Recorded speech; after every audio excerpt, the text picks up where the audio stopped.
how modern monetary theory can reduce inflation. One of the primary concerns that people have about modern monetary theory is that if the government is not limited in its spending by the amount of revenue it can raise from taxes in the common household budget myth, then the government will increase spending, and when the government increases spending, this leads to hyperinflation. Common examples of this are Weimar Germany, Zimbabwe, or Venezuela. All three of those had other factors that contributed to hyperinflation. Let's break down the process of why government spending would lead to hyperinflation so you can understand how that could happen and what the government can do to halt inflation, all within the framework of our understanding of MMT.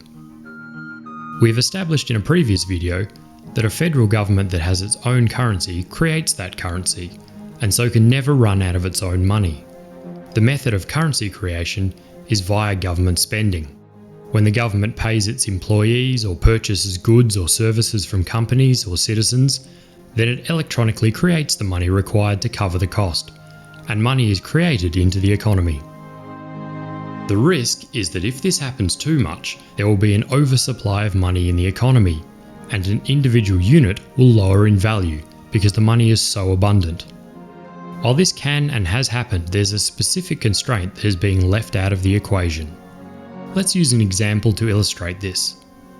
The government wants to build a new road.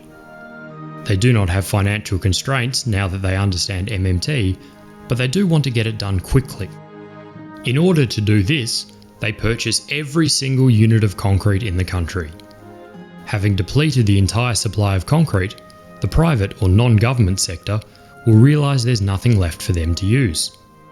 Private companies who are able to will go back to the concrete suppliers and offer to pay more than the government is offering for the concrete. Of course, as we mentioned, the government does not have financial constraints, and so will have no problem raising their bid above the private sector again. This process will continue until the private sector can no longer compete with the government's price. But by this time, the price of concrete has soared to never before seen levels. This is inflation. Now imagine this scenario, but it's happening across the entire economy in all sorts of different sectors.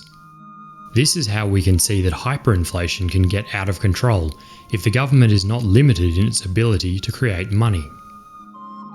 Government spending is limited only by the full employment of resources, so when there's nothing left to buy, then any further government spending would lead to inflation.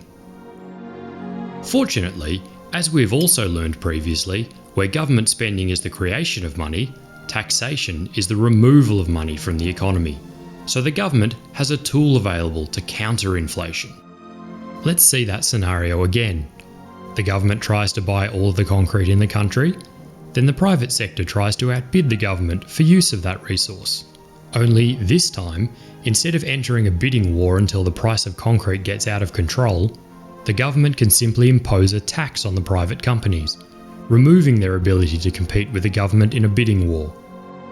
Again, we could apply this tactic for almost any resource across the entire economy and see that the inflation that could occur through government spending can be hindered by taxation.